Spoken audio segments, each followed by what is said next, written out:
if the earthquake comes from the sea, the buildings in the caldera will fall. I'm talking about Santorini. Residents are describing the current situation like a terrifying science fiction movie, but it is not. But if the earthquake comes from the sea, the buildings in the caldera will fall. What does that mean? And who said that? Well, unfortunately, someone very qualified said that. Professor Panagiotis Kardis, he's professor of anti-seismic structures. He said this, and he said it's better that the earthquake will happen now.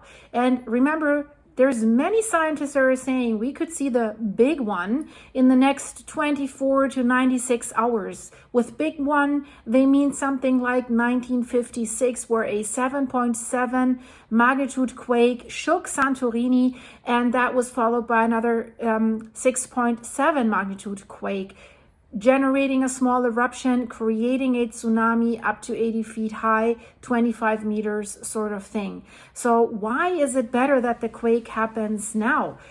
And what about the buildings? Remember, now the building situation on Santorini is completely different than in 1956. Now the building boom has really exploded, and they started building all these hotels and bed and breakfasts and tourist destinations into the cliffs that are already prone to a potential landslide or collapse without even an earthquake. It's just wind and rain, erosion. This whole island is a crater. What you're seeing out of the water is the tip of a huge caldera. This is not a very stable piece of rock. This is like volcanic matter. It's brittle. So this professor, I guess he means let's get it over with. We already have evacuated many people. Better now than later when it's not expected, because now this constant rattling and this constant earthquake swarm, it was super intense yesterday and today, and it's accelerating in the 5 ranges. I'll show you in a minute, but I want to get through this, what this professor says, because this is a little bit scary. The good thing is, he says, if it were to happen right now, in the worst case scenario, even in the worst case scenario, there is reaction time. Buildings do not collapse instantly. That's an interesting quote. Is that really the case? If we look at other countries, what happened in Turkey, what happened in the past in California, what's happening in Japan, yeah, they do not collapse instantly, but while it's all shaking, it shakes a while until it collapses.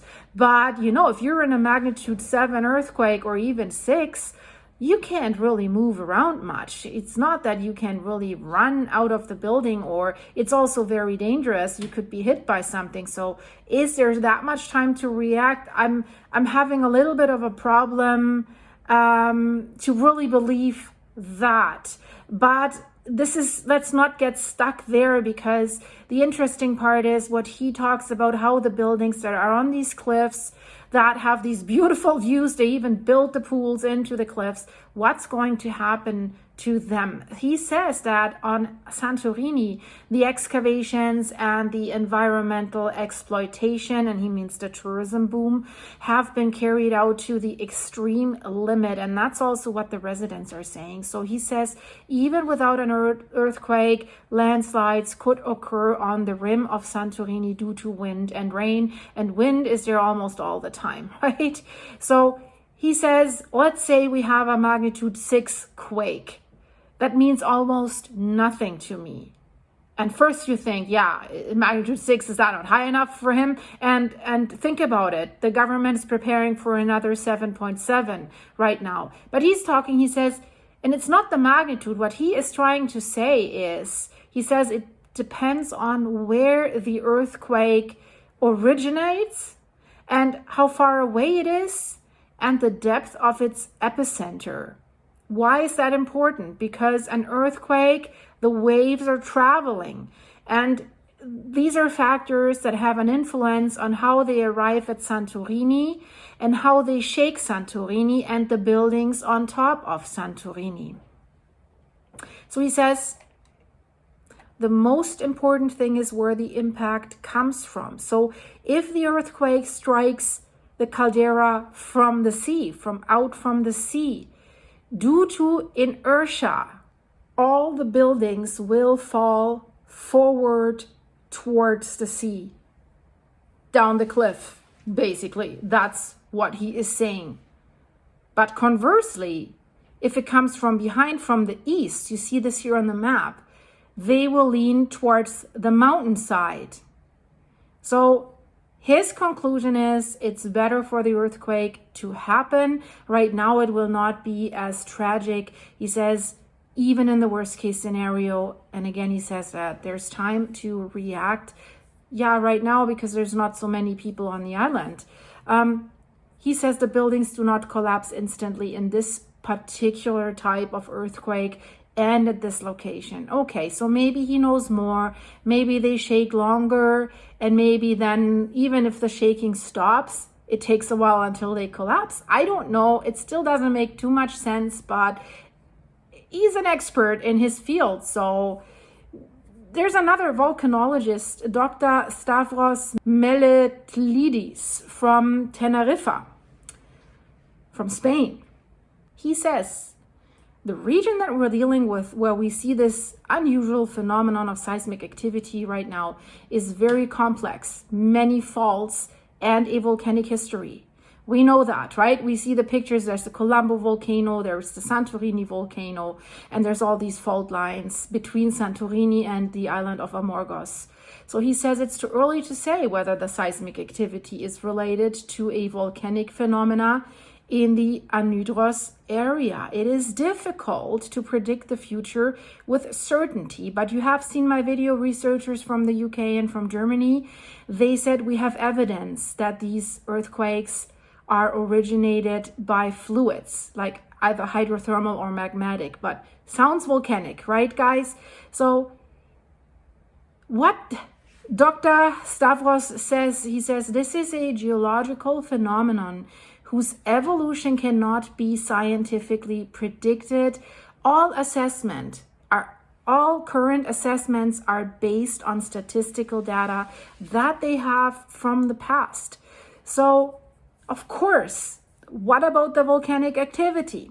So he says for now, in his opinion, but I found out some other researchers that say evidence, clear evidence. He says it cannot be directly linked to the volcanoes. That is true, because we don't have a volcanic eruption or anything like this, but we know there's a land rising underneath Santorini, and there's a magma chamber at the Kolumbo volcano that is almost as full as it was when Kolumbo had a devastating eruption in the past. So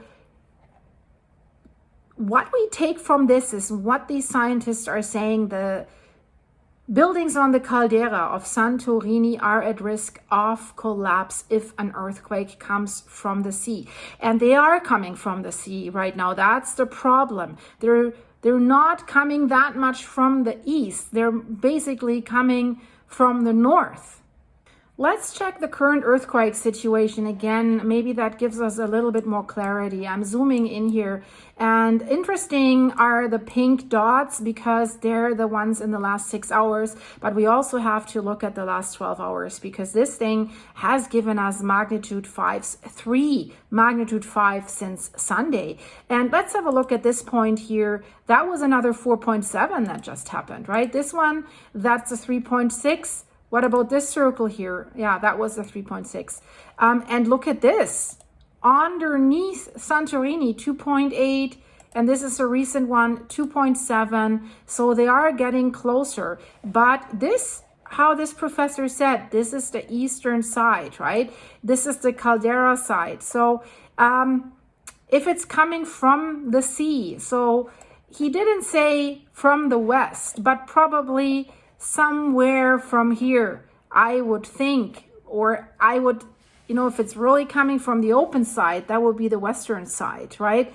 But yeah, it's hard to tell. We are here like basically northeast, and it has traveled a little bit more north to the island of Amorgos here. And that's why they have also sent rescue teams to the island yesterday to prepare, to check the electricity, so to make sure if the earthquake happens that the residents are well taken care of. They've brought generators to Santorini, but you know, right now it has intensified. Look at this. I mean, this is February the 11th.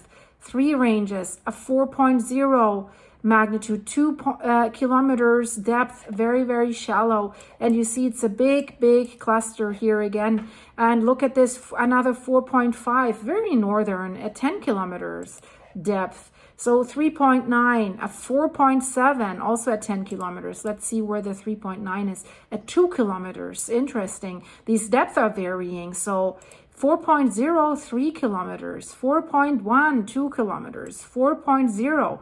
So it's rumbling everywhere in this area, 3.6, 4.4. So all in the higher ranges, so many fours.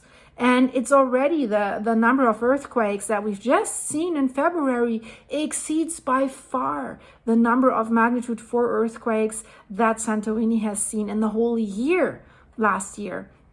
But if we scroll down here, look at this. There's almost no relief that we could say. Usually there was a little bit of a break. They were coming down back in the 2 ranges. They stay high up in the 3 ranges, and 4, 3.5, 3.7, 3.6. And you scroll down a little bit, no break, another 4, another 4. And here is the 5 that we had, right? And in between, basically no break. Just a few minutes different in time, 4.0, 4.0, and then it goes down 5.2 yesterday, another 5. And then, you know, on Sunday, if we scroll down here, also like another 4.7 in the higher ranges, 4.8, 4, 4, 4, 4, all we see is 4. But there's also another 5 that happened on Sunday. There's so many earthquakes. Look, this is just one day. I'm not sure if I find it, but look at this. It's probably here, 5.0. There it is. And all the 4s that are surrounding it, a 4.5. And this is basically just within 24 or 48 hours. And it continues. There's just another 4.8. that I think that just happened. Was that there a minute ago? So yeah, that's the latest. That just happened here in the northern area. So what does that mean? That's the interesting part. And we know we do have the Kolumbo volcanic group here in that area. It's Kolumbo and a few more craters. And then of course we have Santorini here. So this is really interesting, guys. I will keep you updated. Strange things are happening. Check out my video that I just released. This is equally as strange. I've done so much research. I found out about so many things. So check out my playlist. If you want to learn more about behind the scenes, become a member of the channel, and check out the links in the description of this video if you want to support the channel, if you want to buy me a coffee, or if you want to join the channel as a member. And I hope to see you very, very soon. To all my new subscribers that came within the last few days, I'm happy you're here. Welcome to the channel, and glad to see you in the comments, in the chat. It's great to interact with you. And there's more to come, guys. We can just hope and pray that if the big one happens, that everyone is safe and that there's not going to be any major volcanic eruption. Thank you and see you very soon. Bye-bye.